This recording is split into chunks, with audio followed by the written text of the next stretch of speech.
All right, good afternoon, hockey fans, and anybody who is watching us this afternoon. Welcome aboard. It feels like a while I have done one of these episodes. It's how it feels like. That's how the season has gone. The playstyle of Flames have gone down. How they compete has gone down. Lot of changes have happened. So there we go. But I found a guest for us this afternoon to come and join me and talk about a few things. We have something not so great to talk about and something so amazing to talk about. All those stuff coming up soon. But quickly, if you're joining us from Calgary, it's currently 2:31 p.m. Afternoon. This is episode number 36. I'm your host Anand with Talk with Anand. Just a few couple reminders. Our Twitter lines are open at CJY underscore Anand. If you want to come and chat and talk to us, would love to have you. YouTube live chat is also open if you want to jump on our YouTube stream as well. Come chat. Both should be easier to chat. I hope so. So come join us with your questions, thoughts, and ideas. This afternoon, I have our special friend. If you guess, if you, if I give you these titles, hopefully you should be able to guess. He's a Flames fan. He's also a writer for the Calgary Canucks. He works at the gates for Calgary Canucks. And also, he is a writer for Flames for Thought, or a contributor, I should say, for Flames for Thought. Let me welcome Mackenzie Grafton. Mackenzie, good afternoon. Thanks for joining us. How are you this afternoon? Good. It's been a beautiful afternoon out there. Went out for lunch today, and now I'm here on your show, so I'm excited to get going. All right, get going is the term we're gonna use. We're just gonna quickly see from the chat here. We have Big Papi Brando joining us. Let's go, Big Dog. Welcome in, live from Calgary, and we have Tuxedo as well joining us. So, and Mackenzie the goat as well. Says somebody. And then Big Papi Brando says Jerome Meginla. Yeah, we can talk about a bit of Jerome Meginla as well towards the end of the show. We didn't plan that necessarily, but we'll talk about that as well. But Mackenzie, 4 games done and dusted for the Calgary Flames. Started, or actually, before that, we have a question for you. What did you have for lunch, Mac Daddy? Well, I decided to go with some Wendy's this afternoon. It's been a while since I had it, so I was like, you know what, let's get a spicy chicken going in a JBC. It's a good lunch. All right. So there you go. You heard it right from Mackenzie. It's Betty's he had. I have chicken strips available for lunch. I'm gonna have it bit later. But yeah, so everybody, welcome to the show. We are talking about the Calgary Flames. So we have seen 4 games already in a couple of days time gap, and all those 4 games have been losses. Unfortunately, tough ones. The compete level has gone so down, especially yesterday, where they started with a 5-on-3 penalty, and then Blackhawks got it on right away. Bedard, I heard, was on 6 minutes on that power play. Especially, he was continuously on the ice, skating, getting through moves and everything. So, Mackenzie, let's get your thoughts on the past 4 games, and what have you thought from the Flames? The Flames you have seen before the 4 games we lost, and right now. Yeah, it's not going too well in Calgary right now. I mean, the team's been like that all year, like streaky, where they'll win one or two or three, and then they kind of skid, and we're seeing the skid right now. Yeah, it's just like I only got to watch last like two of the four. Been kind of busy with the Canucks work, but yeah, last game for sure was not a good compete level, and just early penalty troubles, like you said, getting on that 5-on-3 for the Hawks was kind of really set them back really early. Yeah, definitely. Yeah, that's where the downfall started for the Flames yesterday. I don't know if it's how the Flames play these lower ranked teams. We have obviously had horror troubles with the Blackhawks. I think we are like 2, 1-2-1, or 1-4-1 with the Blackhawks record from the past 2 seasons. We haven't had a good stretch with them, whether it be this season, last season. Blackhawks has been one of the horror teams. I don't know if it's how they play the Blackhawks underestimately, or do they just take it easy, or is it how the team is constructed? What are your thoughts on that one? Would you say the team is taking lightly on Blackhawks, or would you say it's how our roster is constructed?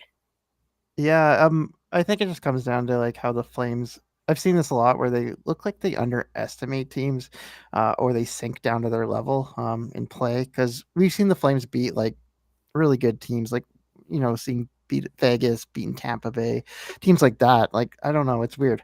We'll win those games, but then like you said, we dropped to the Hawks, and I think the last two seasons with the Hawks, they've had our number. Um, and Yeah, it's weird. The Hawks before Bedard was like kind of like okay, what do they got? Why are we losing to them? Even with Bedard in the lineup, I think last night it doesn't matter. They still had our number regardless. Yeah, definitely. I'm just gonna quick take a look at these stats here. I know I saw something. Hold on. So in the past record of Flames, the Calgary Flames have a 4-5-1 record in their last 10 games against Blackhawks all time. So they have just won four, they have Hmm. lost five, and one overtime point basically. So yeah, nasty stretch. Blackhawks has won both the series last season and this season when we have played the Blackhawks. So definitely terrifying to see. And Badad was not in couple of times, couple games ago, couple games we played against the Blackhawks as well, and that too we lost as well. So definitely there is something going on. Either the Flames are taking them under, playing at the level they know they play, and then they underestimate the team. All right, my Yeah, next question. What are your thoughts and what have you seen from the Flames um, after the Kristanov and Noah Hannafin trade? Do you think the team is really missing them and it has caught up to them that the trade has happened and they need more help? yeah, for sure. Like you are missing those defensemen that we traded away. Like Tanev was pretty solid in the back end, making blocks. Um, and then there's Hannafin, who was like, he was he was really firing on all cylinders this year for the Flames. Uh, but yeah, it looked like when the Flames did those trades, they were leaning towards the direction of maybe we got to retool or use the word rebuild. That not many people like that word, but yeah, I think yeah, they are struggling without them. One guy, I mean, we're missing Lindholm too, who got traded away. Um, I don't know. It was kind of weird with him around. It looked like he didn't want to be here anyway. So, yeah, I don't really notice much on the front end, but on the back end, for sure, you're seeing a bunch of new faces on the back end with all the defensemen they brought in or the ones they picked off waivers. Yeah, talking about the front end, also it has struggled these past few games. I believe we have only scored. Hold on, I had that stats as well. So we have only scored one, two, four, and six goals in the past four games we have played. So we have both outshot our opponents and have only scored six goals in the past four games, which again suggesting that offense is having trouble. Hmm. So now with Chris Tanev and Hannafin gone, defense is struggling. With Lindholm gone, we don't have a clear number one starter or the person needed for face-off because Lindholm used to win most of the face-offs for us. So it's been an interesting season so far for the Flames. I know these trades have to be done, had to be Hmm. done, but again, losing your ally players then puts you in trouble, and then we'll start looking forward to the towards retool or rebuild, which most Flames fans don't like. So Yeah, that's a segueing into that, oh sorry to cut you off. Yeah, go ahead. Yeah, I was like, that's a good point with the face-offs. That's the only thing that, yeah, that really is noticeable is face-offs without Lindholm. But scoring, I feel like, we've had ups and downs with it all year. And just to build on your thoughts about the outscoring. Yeah, I saw the stat last night in the first period. They were saying the Flames were outscored 13-5 in their last 3 games. So that's what now 16-6 in the last four. Yeah. And then we have a question from the audience. Do you think Manjupane's shoulder is still playing in his lackluster performance? Tuxedo, can you remind me when Manjupane's shoulder got injured? Because I don't remember an injury history from him. Maybe it's way before I became a Flames fan, or did it happen recently? If you can just walk us through the part where Manjupane's shoulder got racked, maybe I can have a clear explanation. But I don't remember any injury history with Manjupane. Mackenzie, would you happen to know if Manjupane had a shoulder injury or something like that? Um, Looks like this was. I just looked it up here. He was dealing with some illness early this month. Um, yeah, but I don't remember much of a shoulder injury. Maybe it's there, but yeah, you do notice that his play is kind of not where it used to be. Because he's got what? He's got 13 goals this year, which I think that puts him only goals less than last year. But lately, I haven't seen much from him. It looks like one, two, three, four. Over his last 5 games, he has 1 assist, according to NHL.com. So yeah, Yeah, I feel like we're missing his play for sure right now. I hope we can get to the next level because that's a guy we need to start scoring again. If we want to finish the season in a better spot, I know playoffs is kind of the question now, but yeah. Talking about the playoffs, I just did a sportscast this morning. So the Flames are now currently 15 points out of playoff spot. If they lose the game against St. Louis Blues tomorrow, and then they lose against Vegas on Saturday, they're technically already eliminated out of playoff contention.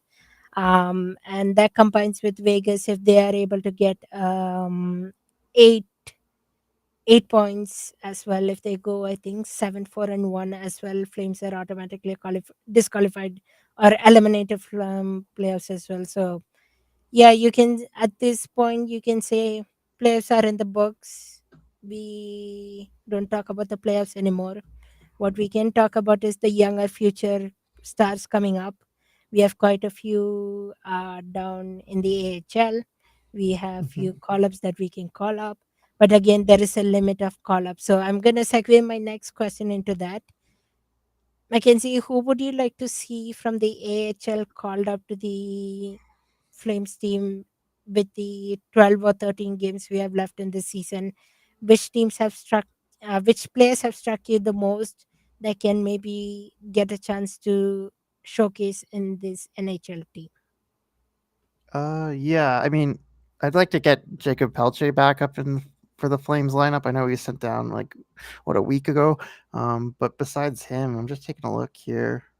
I mean, there's not much that sticks out to me. I'd like to see on defense. I'd like to see Jeremy Poirier get a shot. Get some games in for the Flames. Um, and I don't know if this would be rushing, but I'd like to maybe eventually see Sam Morton, who the Flames signed. The Wranglers signed a couple weeks back. So those are two guys that maybe I'd like to see. Yeah, But Jacob Pelche. Yeah, Jeremy Poirier for sure. yeah, Jeremy Poirier for sure. Yeah, that name has been constantly being in the put in the box because Jeremy Poirier last season, for those fans who didn't remember, he had a scary laceration injury. He came back. He's with the Wranglers now, skating well. So yeah, he's one call up that we could see. I am also intrigued about Grushnikov as well. I want to see if he can come up. But again, we have a limit of the number of call ups, especially since after the post trade deadline season. Unless they are able to use emergency call up, then it won't count against. But yeah, Jeremy Poirier, Jacob Pelche for sure. Maybe I would like to see an Adam Klapka, maybe. That's another good fourth line opportunity as well. And then Sam Morton, yeah, like you said, it might be rushing Sam Morton, but definitely he's a good choice. So, Mhm. yeah, quite a few players that are hanging around as well in the AHL team right now. Mhm. Um, and we will end up with one more point. Let's get you to name one player who you have liked overall this season so far, and one player who you would like to see if they will stick around for the next season. You would like to see them improve over the time. Yeah, I guess my player that I've liked the most this year has to be Igor Sharangovich. He's really taken a step here for the Flames, filling in on that top six. I know when he was traded here, there's some people that they're kind of questioning the trade because I mean he had what a let me just pull up his stats. How did he? Because he had that like 20 goal season. Yeah, that 24 Yeah, goal season 2 seasons 20. ago. Yeah. Um, but again, he was kind of buried in the New Jersey Devils system. So him to come in here and push his way up to the top, and he's about to hit 30 goals here. I think he will do it, which has been exciting. Um, for I'd like to go back to Manjapani just for a player who's kind of disappointed me. Um, he did actually. I found out. Yeah, he did have that shoulder surgery over the summer. Um, but stats wise, he's only 5 points off where he was from his total last year. So I don't know if the injury is really setting him back. I think it's more the recovery is kind of not letting him get to the next level he needs to be at. Maybe he's just struggling to get to that next part in his game. Yeah, that's a fair point. All right, and then we have a question from Tuxedo before we segue into our Calgary Canucks segment. Sam Hansek, if playoffs end in time.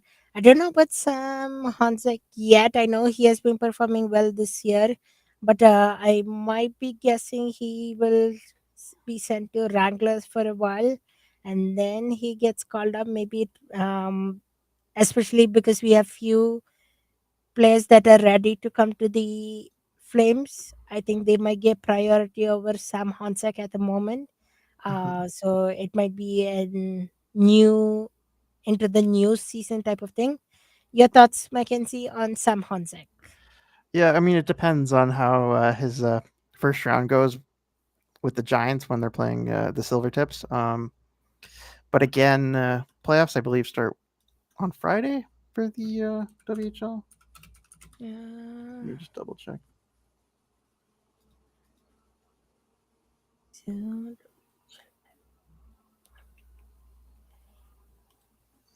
Yeah, uh, March 29th, Friday. yeah, So yeah, it really depends on how quick or how long their playoff goes.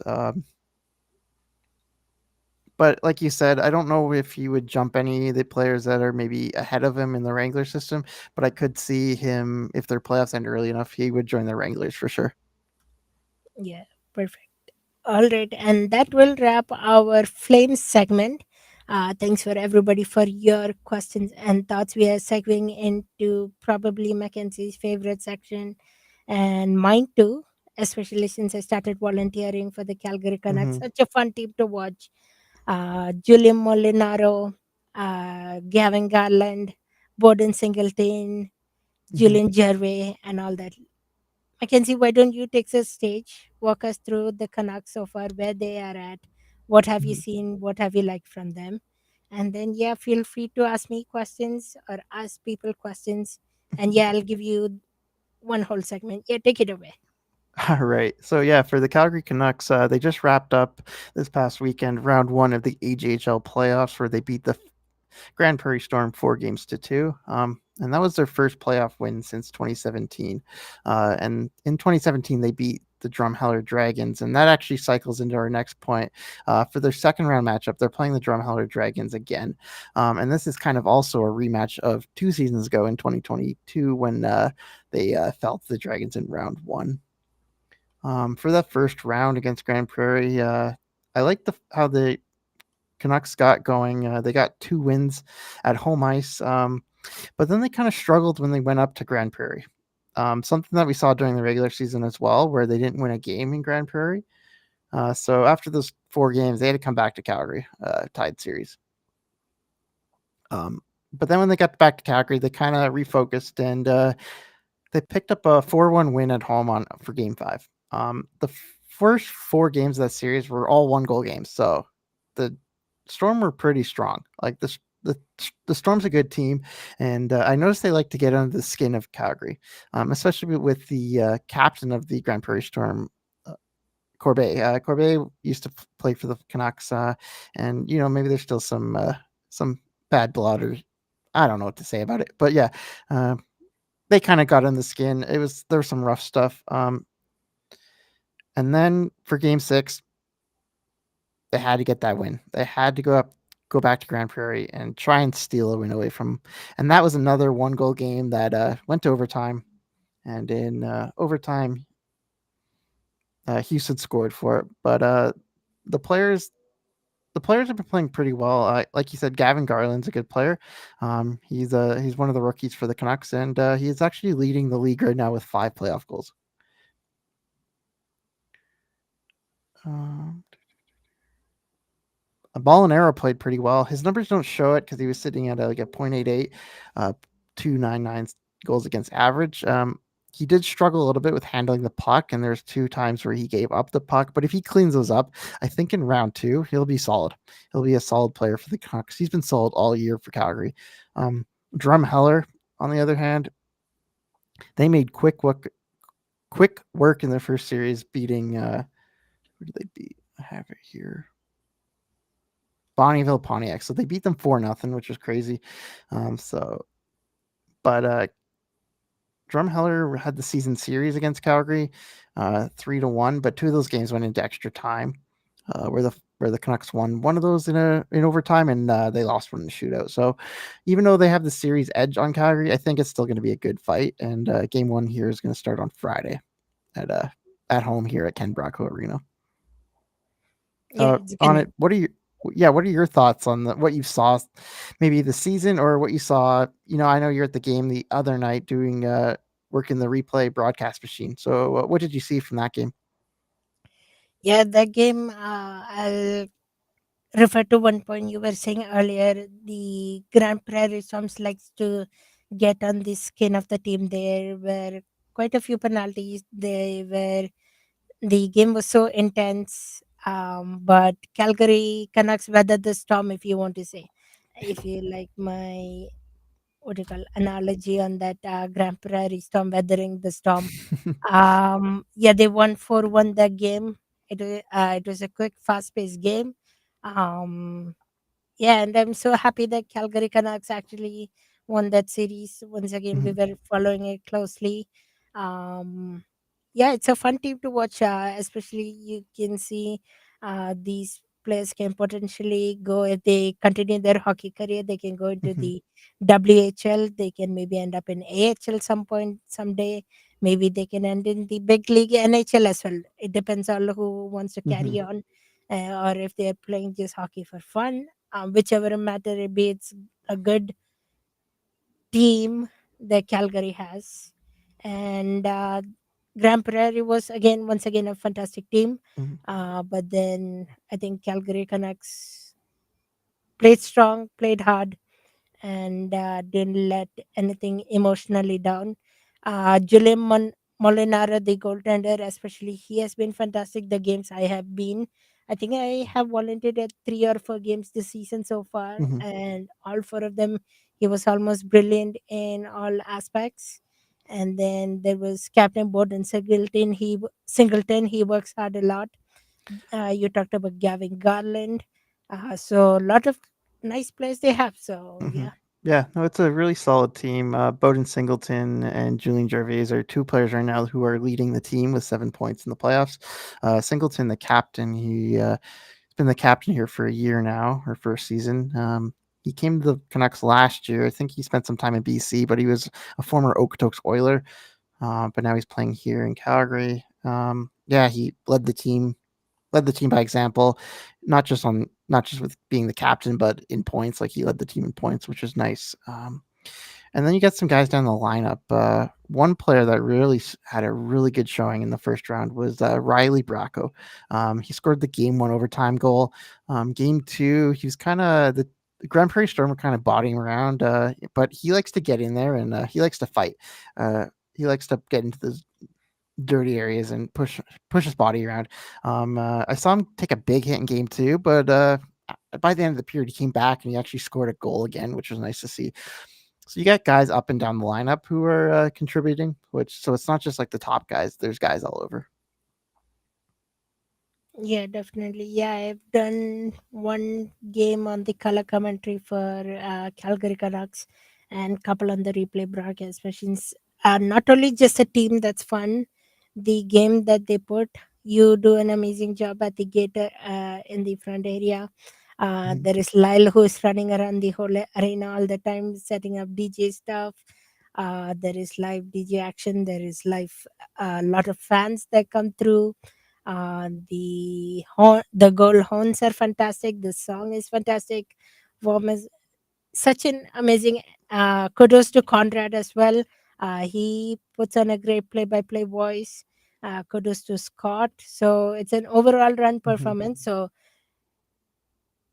fans, if you're watching right now, if you're watching Talk with Anand, you have another reason to go check out a Calgary Canucks game. They are hosting playoff game, semifinals playoffs game one on Mhm. this Friday, 7 p.m. at Maxwell Arena at Ken Braco Arena. It's the main entrance, the main gates. Walk in there. Kids cheer for free, so keep that in mind. Mhm. And yeah, it should be a fun time. I don't know if I'll be able to make it. I may have a part-time job to go to, but I'll try my best to make it. But yeah, it's going to be a fun atmosphere. Go Canucks, go! And yeah, anything else you wanted to add, Mackenzie? Yeah, just gonna just recap what you were saying about the atmosphere. Yeah, we have a really good atmosphere at the rink now. We every playoff game, home game at least, we've been doing different shows. Like we had some DJs, we've had a rapper, we've done some country music. So we try and mix it all in. And our team all over the place from top to bottom have been good. From up in the media box to up front where I'm at. I actually got to call game two with Conrad on color, which was nice. That was my first chance at a playoff game. I did a couple games during the regular season, but it was my first ever time up in the box during a playoff game. And yeah, the series will start Friday, like you said, March 29th at 7 p.m. And the most important thing is kids cheer free. So bring And down yeah, the whole family. Bring down the family. Get your kids in, and enjoy some playoff hockey that we may not have a lot of this postseason. With the Flames probably not making it. The Hitmen are done for the year, and we're just waiting on the Wranglers to see if they can make a late push. But without Wolf, who's now playing with Calgary, their chances are kind of sliding a bit. But maybe they'll prove us wrong, and they'll make a push, and maybe they get Wolf back for the playoffs. yeah, 11. How many games does the Flames have left? One, two, three, I think four, it's like 11 or five, 12. 6, 7, 8, 9, 10, 11. 11 games 11 left games. for the Flames. And unfortunately, Wolf will stay with the Flames till the end of the season because Dan Vladar is away on hip injury. So it will be Marsham and Wolf tandem. The only, I don't know, when does Wranglers playoff start again? I need to look that up. Schedule. Some of these Well, minor teams' one, statistics two. are hard to look at. They don't clearly. They play tonight. They play later this week. So 1, 2, 3, 4, 5, 6, 7, 8 games left for the Wranglers. So 11 for Flames, 8 for Wranglers. So So if Wolf does get sent back down, maybe it'll be by the start of the playoffs because 8 games and then a couple of days off. I think about a week usually till playoffs start from an end of a regular season in most cases. Um, or maybe they exchange goalies. Maybe they bring up another one of their goalies in exchange for Wolf. So who knows what's going to happen? But I mean, I'd like to see Wolf finish out the season with the Flames. Get his chances, get the rolling because he played some solid games so far for Calgary. He struggled in a couple of them, but again, he's a young guy and he needs the experience. yeah, that's all what the Flames fans can hope. And with I don't know if this is a possibility. Maybe the Wranglers might look into bringing a Dustin Nickel for the time being. Maybe that's an option. I don't think that's really an option just because he's not an NHL goalie or an AHL goalie. He's the emergency backup. He's just a Yeah. guy that they call upon. So I don't think he's usually just there to just in case an injury in a game. So no, he's not really a player they could call upon. Yeah, so we'll have to wait and see what happens. I mean, the Flames now are playing just for fun now. Basically, playoff spots are done. We are 15 points out of a playoff spot. Last I checked last night, we only have a 0.1% to make it to the playoffs. So it's just going to be like we said earlier in the show, it's going to Hmm. be having fun, still playing competitively so the young guys can develop. Hmm. But at the same time, a rebuild is happening as well. So lot of mixed Exactly. reactions, lot of different fan bases, lot of thoughts. Yeah. What Uh we're so currently in yeah, 24th place here. That's about what the ninth pick. Um, I mean, the way the Flames play, they're streaky, like I said earlier. So maybe they'll pick up a couple wins. So I feel like their chances of a draft pick are going to be between 8 to like 12 or 13, unless you have the teams like just behind them, the Habs, the Coyotes, and the Senators, who are only 5 to 6 points back of the Flames. They're in the fifth to seventh range. So only time will tell to see what will happen and where the Flames will pick. yeah, time will tell. That's gonna be the case for all teams. So, just to summarize this show, and then I'll give Mackenzie one more opportunity to tell him about himself and where you can find him and final thoughts. But Calgary Canucks, they are in playoffs right now, semifinals. Your first game is going to be at Maxwell Arena on Friday at 7 p.m. That's where they start game one against Drumella Dragons. Your Calgary Flames play tomorrow against the St. Louis Blues. It's an away game. And then they come back home on Saturday to play the LA Kings. And then it's a continuous stretch of then they play Ducks on Tuesday at home. That's April 2nd. Then they go away to Winnipeg to face the Winnipeg Jets on April 4th. And then Oilers is coming to town, another Battle of Alberta. I hope that's at least going to be exciting, Mackenzie. I'm planning to go to that game. I know it's going to be a few $100, but I'm planning to go to the game. But always, Flames and Oilers, you always want the Flames to win, right? Yeah, that's always going to be a fun game, a good battle. No matter where the two teams are on the standings, it's always a good game. Yeah, and then we have Sharks, as always. Actually, we play Sharks twice before the end of the regular season more. I think one is an away game and one is so weird stretch of schedule coming up really for the Flames.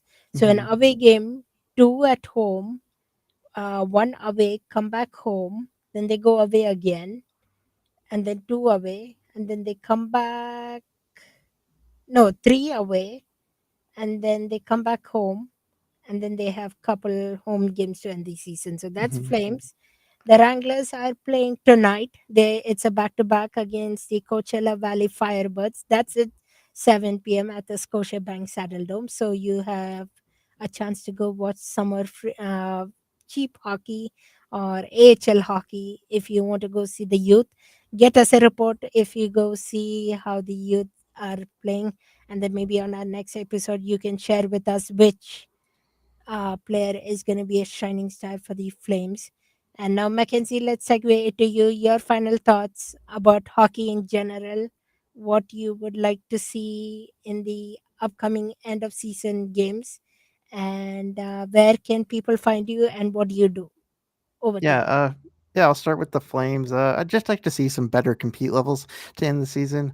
I know we're not making the playoffs, like we talked about, but I just like the last game. I just didn't see much of an effort. There was only like one or two players that really stood out to me. The first being Mackenzie Weegar.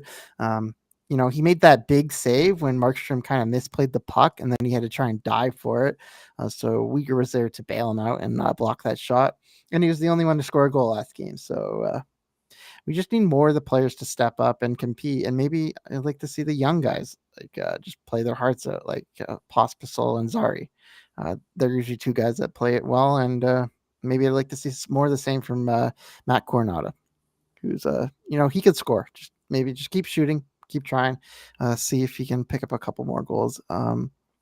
And yeah. and for the Canucks, we start the playoffs on we start round two on Friday, and kids cheer free, and it's a free entry for kids 18 and under. So bring out the family, like we said. You can find me on Twitter or X at mgrafton37. That's my username across the board for most outlets.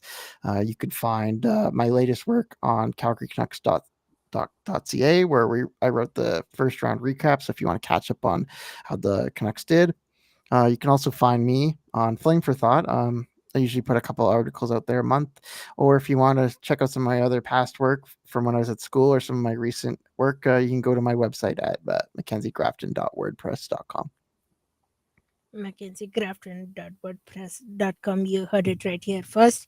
We also have a website, if you didn't know, talkwithanand.wordpress.com. That's where you can find my work as well. And we are available on almost all platforms: Twitter, now X, Instagram, LinkedIn, Facebook, TikTok, everywhere you can find me. All right, Mackenzie, thank you so much for joining me this afternoon. It was a pleasure have you to talk about Calgary Flames, Calgary Wranglers, Calgary Hitmen, and Calgary Canucks. I think we hit almost all the hockey teams in Calgary, Mm-hmm. and all of the teams in various different parts of their postseason games. Calgary Hitmen officially out of the playoffs. They made coaching changes yesterday. Calgary Flames, they are also out of the playoff picture, 15 points out. And they have 11-ish games to play for fun, I guess, if you want to say it that way, while they're rebuilding and retooling. Calgary Canucks are in semifinals. And last but not the least, Calgary Wranglers still pushing for a playoff spot, I believe. And they play tonight, 7 p.m. at the Scotiabank Saddledome. All right, this was episode number 36 on Talk with Anand. We appreciate you for joining us. Have a great afternoon. Take care and goodbye. Goodbye.